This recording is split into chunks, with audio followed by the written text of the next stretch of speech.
ಸ್ನೇಹಿತರೆ, welcome to AJ tech Kannada YouTube channel. ಸ್ನೇಹಿತರೆ, ಈ ವಿಡಿಯೋದ ಮಾಹಿತಿ ಏನಂದ್ರೆ, ತುಂಬಾ ಜನ ವಿದ್ಯಾರ್ಥಿಗಳು BMTC ಬಸ್ನ ಸೆಲ್ಫ್ ಆಗಿ ನೀವು ಅಪ್ಲೈ ಮಾಡಕ್ ಹೋದಾಗ ತುಂಬಾ ಎರರ್ಗಳು ಬರ್ತಾ ಇದೆ. ಸಕ್ಸಸ್ಫುಲ್ ಆಗಿ ನೀವು ಅಪ್ಲೈ ಮಾಡಕ್ ಆಗ್ತಾ ಇಲ್ಲ. ಏನಕ್ಕಪ್ಪ ಅದು ಆಗ್ತಾ ಇಲ್ಲ ಅಂತ ಹೇಳಿದ್ರೆ, ನಾನು ಈ ವಿಡಿಯೋದಲ್ಲಿ ಯಾವ್ಯಾವೆಲ್ಲ ಸಮಸ್ಯೆಗಳು ಬಂದಿದೆ, ತುಂಬಾ ಜನ ವಿದ್ಯಾರ್ಥಿಗಳಿಗೆ ಕಮೆಂಟ್ ಸೆಕ್ಷನ್ ಅಲ್ಲಿ ಕೇಳಿದ್ದೀರಾ, ಲೊಕೇಶನ್ ನಾಟ್ ಸಬ್ಮಿಟೆಡ್ ಅಂತ ಬರ್ತಾ ಇದೆ. ಹಾಗೇನೆ ನೀವು ಸಬ್ಮಿಟ್ ಮಾಡಿದ ನಂತರ ಆಟೋಮೆಟಿಕ್ ಆಗಿ ರೀಡೈರೆಕ್ಟ್ ಆಗಿ ತಿರ್ಗಾ ಹೋಮ್ ಪೇಜ್ಗೆ ಹೋಗ್ತಾ ಇದೆ ಅಪ್ಲಿಕೇಶನ್.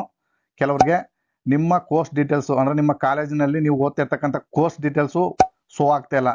ಈಗ ಉದಾಹರಣೆಗೆ MBBS ಕೋರ್ಸ್ ಆಗಿರ್ಬೋದು, ಮತ್ತೆ BE BTech ಮಾಡ್ತಿರ್ತಕ್ಕಂಥ ವಿದ್ಯಾರ್ಥಿಗಳು, ಹಾಗೇನೆ ಡಿಪ್ಲೊಮಾ ಕೋರ್ಸಸ್ ಇರ್ಬೋದು, ತುಂಬಾ ವಿದ್ಯಾರ್ಥಿಗಳಿಗೆ ತಮ್ಮ ಕೋರ್ಸ್ ಡೀಟೇಲ್ಸು ಇನ್ನೂ ಕೂಡ ಶೋ ಆಗ್ತಾ ಇಲ್ಲ. ಹಾಗೇನೆ ನಾವು ಯಾವ ರೀತಿ ಅಪ್ಲೈ ಮಾಡಬೇಕು ಅಂತ ಕೂಡ ಕೇಳಿದ್ದೀರಾ.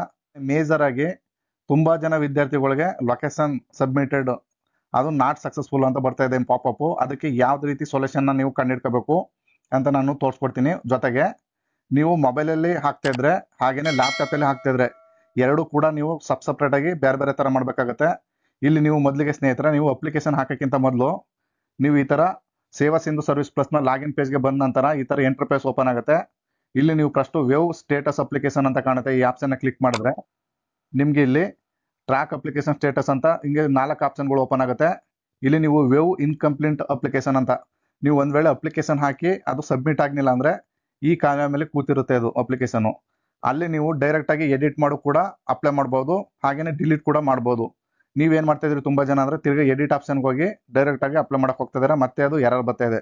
ನೀವು ಆವಾಗ ಡಿಲೀಟ್ ಮಾಡ್ಬಿಟ್ಟು ಸಂಪೂರ್ಣ ಮತ್ತೆ ನೀವು ಹೊಸದಾಗಿ ಹಾಕ್ಬೇಕಾಗತ್ತೆ. ಇಲ್ಲಿ ಅಪ್ಲೈ ಫಾರ್ ಸರ್ವಿಸಸ್ಗೆ ಬಂದು ತದನಂತರ ವೇವ್ ಆಲ್ ಅವೈಲಬಲ್ ಸರ್ವಿಸ್ಗೆ ಬಂದು ಕ್ಲಿಕ್ ಮಾಡಿದ್ರೆ ಈ ತರ ಪೇಜ್ ಓಪನ್ ಆಗುತ್ತೆ. ಇಲ್ಲಿ ನೀವು ಸರ್ಚ್ ಬಾರ್ ಅಲ್ಲಿ BMTC ಅಂತ ಟೈಪ್ ಮಾಡಬೇಕಾಗತ್ತೆ. ಟೈಪ್ ಮಾಡಿದ ನಂತರ ನಿಮ್ಗೆ ಬಸ್ ಪಾಸ್ಗೆ ಅಪ್ಲೈ ಮಾಡ್ತಕ್ಕಂಥ ಕಾಲಮು ಓಪನ್ ಆಗುತ್ತೆ. ನೀವು ಆ ಆಪ್ಷನ್ ಕ್ಲಿಕ್ ಮಾಡ್ಕೊಳ್ಳಿ. ನಂತರ ಈ ತರ ಒಂದು ಪಾಪಪ್ ಬರುತ್ತೆ. ಇಲ್ಲಿ ಪ್ರೊಸೀಡ್ ಟು ಅಪ್ಲೈ ಅಂತ ಇದೆ, ಇದನ್ನ ಕ್ಲಿಕ್ ಮಾಡಬೇಕಾಗುತ್ತೆ. ನಂತರ ಸ್ನೇಹಿತರೆ, ಈ ರೀತಿ ಬೆಂಗಳೂರು ಮಹಾನಗರ ಸಾರಿಗೆ ಸಂಸ್ಥೆ ಅಂತ ಹೇಳಿ ನಿಮ್ ಬಸ್ ಪಾಸ್ಗೆ ಅಪ್ಲಿಕೇಶನ್ ಓಪನ್ ಆಗುತ್ತೆ. ಸ್ನೇಹಿತರೆ, ನೀವು ಅಪ್ಲಿಕೇಶನ್ ಫುಲ್ಫಿಲ್ ಮಾಡೋಕ್ಕಿಂತ ಮೊದಲು ಸ್ನೇಹಿತರೆ, ನೀವು ಮೊದಲಿಗೆ ನೀವು ಇಲ್ಲಿ ಸರ್ಚ್ ಬಾರ್ ನ ಪಕ್ಕದಲ್ಲಿ ಇಲ್ಲಿ ಕಾಲಮ್ ಕಾಣ್ತಾ ಇದೆ ನೋಡಿ, ಈ ಯಾರ ಮಾರ್ಕ್ ನ ಕ್ಲಿಕ್ ಮಾಡಿ ಇಲ್ಲಿ ಲೊಕೇಶನ್ ಅಂತ ಕಾಣ್ತಾ ಇದೆ ನೋಡಿ, ಈ ಆಪ್ಷನ್ ನೀವು ಕ್ಲಿಕ್ ಮಾಡ್ಬೇಕಾಗತ್ತೆ, ಎನೇಬಲ್ ಮಾಡ್ಬೇಕಾಗತ್ತೆ. ಇದು ಡಿಸೇಬಲ್ ಇರುತ್ತೆ. ಕೆಲವರಿಗೆ ಎನೇಬಲ್ ಇದ್ರೆ ಆಟೋಮೆಟಿಕ್ ಆಗಿ ತಗೊಳುತ್ತೆ, ಏನ್ ತೊಂದರೆ ಇಲ್ಲ. ಹಾಗೇನೆ ಡಿಸೇಬಲ್ ಇತ್ತು ಅಂದ್ರೆ ನೀವು ಈ ತರ ಎನೇಬಲ್ ಮಾಡ್ಕೋಬೇಕಾಗತ್ತೆ. ನಂತರ ನಿಮ್ಮ ಅಪ್ಲಿಕೇಶನ್ ನ ಮುಂದುವರ್ಸ್ಬೇಕಾಗ್ತದೆ. ಸ್ನೇಹಿತರೆ, ತುಂಬಾ ಜನ ಏನ್ ಮಾಡ್ತಾ ಇದೀರಾ ಅಂದ್ರೆ, ನೀವು ನಿಮ್ಮ ಲೊಕೇಶನ್ ಅಲೋ ಮಾಡ್ಕೊಳ್ದೇನೆ ಅಪ್ಲಿಕೇಶನ್ ಆಗ್ತಾ ಇದ್ದೀರಾ. ಅದರಿಂದ ನಿಮ್ಮ ಅದು ಪಾಪಪ್ ಲೊಕೇಶನ್ ನಾಟ್ ಸಬ್ಮಿಟೆಡ್ ಅಂತ ಬರ್ತಾ ಇದೆ ನೀವು ಸಬ್ಮಿಟ್ ಮಾಡ್ಲಿಕ್ಕೆ ಹೋದಾಗ. ಅದೇ ರೀತಿ ನೀವು ಮೊಬೈಲ್ ಅಲ್ಲಿ ಹಾಕ್ಲಿಕ್ಕೆ ಹೋದಾಗ ಈ ರೀತಿ ಎರರ್ ಬರ್ತಾ ಇದೆ, ಅದನ್ನು ಕೂಡ ತೋರಿಸ್ತೀನಿ ನೋಡಿ. ಸ್ನೇಹಿತರೆ, ನಿಮ್ಗೆ ಮೊಬೈಲ್ ಅಲ್ಲಿ ನೀವು ಫಸ್ಟ್ ನಿಮ್ಮ ಕ್ರೋಮ್ ಬ್ರೌಸರ್ ನ ಓಪನ್ ಮಾಡ್ಕೊಂಡು ಅದನ್ನ ಕ್ಲಿಕ್ ಮಾಡ್ಕೊಳ್ಳಿ. ನಂತರ ಇಲ್ಲಿ ರೈಟ್ ಸೈಡ್ ಅಲ್ಲಿ ಮೇಲ್ಗಡೆ 3 ಡಾಟ್ಸ್ ಇದೆ, ಅದನ್ನ ಕ್ಲಿಕ್ ಮಾಡ್ಕೊಳ್ಳಿ. ತದನಂತರ ನೀವು ಇಲ್ಲಿ ಕೆಳಗಡೆ ಬರ್ಬೇಕಾಗತ್ತೆ. ಇಲ್ಲಿ ಸೆಟ್ಟಿಂಗ್ಸ್ ಅಂತ ಕಾಣ್ತಿದೆ ನೋಡಿ, ಈ ಆಪ್ಷನ್ ಕ್ಲಿಕ್ ಮಾಡ್ಬೇಕಾಗತ್ತೆ. ತದನಂತರ ನೀವು ಈ ತರ ಇಂಟರ್ಫೇಸ್ ಬರುತ್ತೆ. ಇಲ್ಲಿ ನೀವು ಡೌನ್ ಸೈಡ್ ಬರಬೇಕು. ಇಲ್ಲಿ ಸೈಡ್ ಸೆಟ್ಟಿಂಗ್ಸ್ ಅಂತ ಕಾಣ್ತಾ ಇದೆ ನೋಡಿ, ಈ ಆಪ್ಷನ್ ಕ್ಲಿಕ್ ಮಾಡಿ. ನಂತರ ಇಲ್ಲಿ ಲೊಕೇಶನ್ ಅಂತ ಇದೆ ನೋಡಿ, ಅಲ್ಲಿ ಬ್ಲಾಕ್ಡ್ ಅಂತ ಇರುತ್ತೆ ಕೆಲವ್ರದ್ದು, ಅದನ್ನ ಎನೇಬಲ್ ಡಿಸೇಬಲ್ ಇದ್ರೆ ಎನೇಬಲ್ ಮಾಡ್ಕೊಳ್ಳಿ. ಹಾಗೇನೆ ನೀವು ಸರ್ಚ್ ಮಾಡಿದಂತ ಹಿಸ್ಟ್ರಿ ಕೂಡ ಅಲ್ಲಿ ಶೋ ಆಗುತ್ತೆ. ನೀವು ಸೇವಾ ಸಿಂಧು ಅಂತ ಆಪ್ಷನ್ ನ ಕ್ಲಿಕ್ ಮಾಡಿ ನೀವು ಅಲ್ಲಿ ಪರ್ಮಿಷನ್ ಅಲೋ ಮಾಡ್ಬೇಕಾಗತ್ತೆ. ನಂತರ ಸೇವಾ ಸಿಂಧು ಲಾಗಿನ್ ನ ಸ್ಟಾರ್ಟಿಂಗ್ ಇಂದ ಲಾಗಿನ್ ಪೇಜ್ ಇಂದ ಸ್ಟಾರ್ಟ್ ಮಾಡ್ಕೊಂಡು ಅಪ್ಲಿಕೇಶನ್ ನ ಲಾಗಿನ್ ಮಾಡ್ಕೊಳ್ಳಿ. ತದನಂತರ ನಿಮ್ಗೆ ಈ ತರ ಪೇಜ್ ಓಪನ್ ಆಗುತ್ತೆ. ನಂತರ ನೀವು ಸಕ್ಸಸ್ಫುಲ್ ಆಗಿ ಅಪ್ಲೈ ಮಾಡಬಹುದು. ಸ್ನೇಹಿತರೆ, ಅದಲ್ಲದೆ ತುಂಬಾ ಜನರಿಗೆ ಏನಾಗ್ತಿದೆ ಅಂದ್ರೆ, ನಮ್ಮ ಕೋರ್ಸ್ ಡೀಟೇಲ್ಸ್ ಓಪನ್ ಆಗ್ತಾ ಇಲ್ಲ. ಅಂದ್ರೆ ನಮ್ಮ ವಿದ್ಯಾಸಂಸ್ಥೆನ ಸೆಲೆಕ್ಟ್ ಮಾಡ್ಕೊಂಡಿದ ನಂತರ ನಿಮ್ಮ ಕೋರ್ಸ್ ಡೀಟೇಲ್ಸ್ ನ ಸೆಲೆಕ್ಟ್ ಮಾಡ್ಕೊಳಕ್ ಹೋದಾಗ ಅಲ್ಲಿ ತೋರಿಸ್ತಾ ಇಲ್ಲ ಅದು. ಆ ವಿದ್ಯಾರ್ಥಿಗಳು ಏನ್ ಮಾಡ್ಬೇಕು ಅಂದ್ರೆ, ನೀವು BMTC ಬಸ್ ಪಾಸ್ಗೆ ಅಪ್ಲೈ ಮಾಡೋಕ್ಕಿಂತ ಮೊದಲು ನೀವು ಕೆಲವೊಂದು ಇನ್ಸ್ಟ್ರಕ್ಷನ್ ಗಳು ಓದ್ಕೋಬೇಕಾಗತ್ತೆ. ನೀವು ಇನ್ಸ್ಟ್ರಕ್ಷನ್ ಗಳು ಎಲ್ಲಿ ಸಿಗುತ್ತೆ ಅಂತ ಹೇಳಿದ್ರೆ, ನೀವು ಇಲ್ಲಿ BMTC bus pass for student ಅಂತ ಸರ್ಚ್ ಮಾಡಿದ್ರೆ ನಿಮ್ಗೆ ಈ ರೀತಿ BMTC website home page open ಆಗುತ್ತೆ. ಇಲ್ಲಿ ನೀವು ಕೆಳಗಡೆ ಬರ್ಬೇಕಾಗತ್ತೆ. ಸ್ನೇಹಿತರೆ, ಇಲ್ಲಿ ನಿಮ್ದು ಕೋರ್ಸ್ ಲಿಸ್ಟ್ ಅಂತ ಇದೆ ನೋಡಿ, ಈ ಆಪ್ಷನ್ ಕ್ಲಿಕ್ ಮಾಡ್ಕೊಂಡ್ರೆ ನಿಮ್ಗೆ ಒಂದು PDF ಓಪನ್ ಆಗುತ್ತೆ. ಸ್ನೇಹಿತರೆ, ನಿಮ್ಗೆ ಯಾವ ವೆಂಡರ್ ಅಲ್ಲಿ ಯಾವ್ಯಾವ ಕೋರ್ಸ್ಗಳು ಬರ್ತವೆ ಅದನ್ನ ನೋಡ್ಕೋಬೇಕಾಗತ್ತೆ. ಇಲ್ಲಿ ಡಿಗ್ರಿ, ಹಾಗೇನೆ ಮೆಡಿಕಲ್, ಹಾಗೇನೆ ಪ್ರೊಫೆಷನಲ್ ಕೋರ್ಸಸ್. ತದನಂತರ ನೀವು ಕೆಳಗಡೆ ಬಂತು ಅಂದ್ರೆ ಇಲ್ಲಿ ಟೆಕ್ನಿಕಲ್ ಕೋರ್ಸಸ್ ಅಂತಲೂ ಬರುತ್ತೆ. ಟೆಕ್ನಿಕಲ್ ಕೋರ್ಸಸ್ ಅಡಿಯಲ್ಲಿ ಯಾವೆಲ್ಲ ಬರುತ್ತೆ ಅಂದ್ರೆ BTech BE ಎಲ್ಲ ಬರುತ್ತೆ. ಇಲ್ಲಿ ನಾವು ಸೇವಾ ಸಿಂಧು ವೆಬ್ಸೈಟ್ ನಲ್ಲಿ ಹಾಕ್ಲಿಕ್ಕೆ ಹೋದಾಗ ಅಲ್ಲಿ ಟೆಕ್ನಿಕಲ್ ಕೋರ್ಸ್ ಅಂತ ಆಡ್ ಮಾಡಿಲ್ಲ ಅವರು.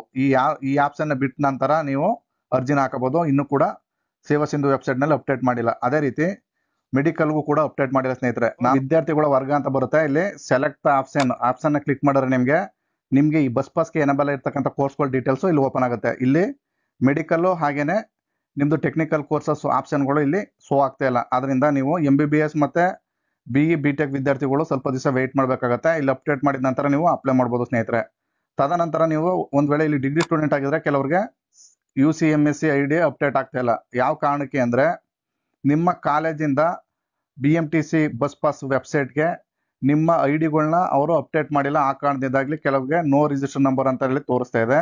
ಸ್ವಲ್ಪ ದಿವಸ ವೆಯ್ಟ್ ಮಾಡಿ, ಇಲ್ಲಾಂದ್ರೆ ನಿಮ್ಮ ಕಾಲೇಜ್ ಸಂಪರ್ಕ ಮಾಡಿ.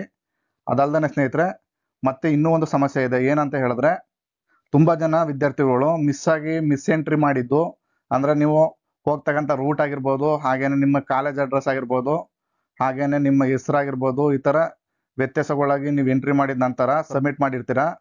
ನಂತರ ಸಕ್ಸಸ್ಫುಲ್ ಆದ ನಂತರ ನಿಮ್ಗೆ ಆಗ ಗೊತ್ತಾಗುತ್ತೆ ತಪ್ಪಾಗಿದೆ ಅಂತ ಹೇಳಿ, ನಿಮ್ಗೆ ಅವಾಗ ತಿಳಿಯುತ್ತೆ. ಆಗ ನೀವು ಏನ್ ಮಾಡ್ಬೇಕು, ಅಪ್ಲಿಕೇಶನ್ ಕೂಡ ಸಕ್ಸಸ್ಫುಲ್ ಆಗಿ ಸಬ್ಮಿಟ್ ಆಗಿದೆ, ಮತ್ತೆ ಪಾಸ್ ಅನ್ನ ಯಾವ ರೀತಿ ತಗೋಬೇಕು, ಮತ್ತೆ ರೂಟ್ ಎಲ್ಲ ಚೇಂಜಸ್ ಆಗಿದೆ, ಮತ್ತೆ ಅಡ್ರೆಸ್ ಎಲ್ಲ ರಾಂಗ್ ಇದೆ ಅಂತ ನಿಮ್ಗೆ ಯೋಚನೆ ಮಾಡ್ತಾ ಇದ್ರೆ ನೀವ್ ಏನ್ ಮಾಡ್ಬೇಕಪ್ಪ ಅಂದ್ರೆ, ನಿಮ್ಮ ಅರ್ಜಿ ಅಪ್ರೂವ್ಡ್ ಆಲ್ಮೋಸ್ಟ್ ಆಲ್ ರಿಜೆಕ್ಟ್ ಆಗುತ್ತೆ. ಒಂದ್ ವೇಳೆ ಅಪ್ರೂವ್ಡ್ ಆಯ್ತು ಅಂದ್ರೆ ನೀವು ಯಾವ ಬಸ್ ಪಾಸ್ ನ ಕೌಂಟರ್ನ ಸೆಲೆಕ್ಟ್ ಮಾಡ್ಕೊಂಡಿರ್ತೀರೋ ಆ ಬಸ್ ಪಾಸ್ ಕೌಂಟರ್ಗೆ ಹೋಗಿ ನೀವು ಉದಾಹರಣೆಗೆ ಗ್ರಾಮ ಒನ್ ಸೆಂಟರ್ಗಳನ್ನ ಸೆಲೆಕ್ಟ್ ಮಾಡ್ಕೋಬೇಕಾಗತ್ತೆ. ಬೆಂಗಳೂರು ಒನ್ ಸೆಂಟರ್ಗಳನ್ನ ಸೆಲೆಕ್ಟ್ ಮಾಡ್ಕೋಬೇಕಾಗತ್ತೆ. ಅಲ್ಲಿ ಹೋಗಿ ನೀವು ನಿಮ್ಮ ಅರ್ಜಿನ ರಿಜೆಕ್ಟ್ ಮಾಡ್ಕೋಬೇಕಾಗತ್ತೆ. ರಿಜೆಕ್ಟ್ ಮಾಡ್ಕೊಂಡಿದ ನಂತರ ಮತ್ತೆ ಬಂದು ಈ ವೆಬ್ಸೈಟ್ ಬಂದು ಮತ್ತೆ ನೀವು ಅಪ್ಲೈ ಮಾಡ್ಬೋದು. ಹೊಸದಾಗಿ ಪಾಸ್ ಅನ್ನ ನೀವು ರಿಸೀವ್ ಮಾಡ್ಕೊಳಕ್ ಹೋಗಬೇಡಿ, ಅದನ್ನ ರಿಜೆಕ್ಟ್ ಮಾಡಿ ನೀವು ಅಪ್ಲಿಕೇಶನ್ ಅಪ್ಲೈ ಮಾಡ್ಬೇಕಾಗತ್ತೆ ಸ್ನೇಹಿತರೆ. ಇದಿಷ್ಟು ಸ್ನೇಹಿತರೆ ಮಾಹಿತಿ. ಒಂದ್ ವೇಳೆ ಇಷ್ಟೆಲ್ಲ ಮಾಡಿದ್ರು ಕೂಡ ನಿಮ್ದು ಸರಿಯಾಗ್ಲಿಲ್ಲ ಅಂದ್ರೆ ತುಂಬಾ ದಿನಗಳಿಂದ ಎರರ್ ಬರ್ತಾ ಇದೆ ಸ್ನೇಹಿತರೆ. ಕಳೆದ 3-4 ದಿವಸಗಳಿಂದಾಗಿ ಆಧಾರ್ ಸರ್ವರ್ ಡೌನ್ ಇರೋದ್ರಿಂದ ಈ ವೆಬ್ಸೈಟು ತುಂಬಾ ಎರರ್ ಬರ್ತಾ ಇದೆ. ಒಂದು 3-4 ಟೈಮ್ಸ್ ಟ್ರೈ ಮಾಡಿ. ಹಾಗೇನೆ ನೀವು ಆದಷ್ಟು ಸಾಯಂಕಾಲ ಟೈಮ್ ಅಂದ್ರೆ 6 ಗಂಟೆ ನಂತರ ಟ್ರೈ ಮಾಡಿ ಸ್ನೇಹಿತರೆ. ನಂತರ ನಿಮ್ ಪಾಸ್ಗೆ ಸಕ್ಸಸ್ಫುಲ್ ಆಗಿ ಅಪ್ಲೈ ಮಾಡ್ಬೋದು. ಏನಾದ್ರೂ ಗೊಂದಲಗಳಿದ್ರೆ ನೀವು ಕಾಮೆಂಟ್ ಸೆಕ್ಷನ್ ಅಲ್ಲಿ ಮಾಡಿ, ಸಾಧ್ಯವಾದಷ್ಟು ನಾನು ಕ್ಲಿಯರ್ ಮಾಡಕ್ ಪ್ರಯತ್ನ ಮಾಡ್ತೀನಿ.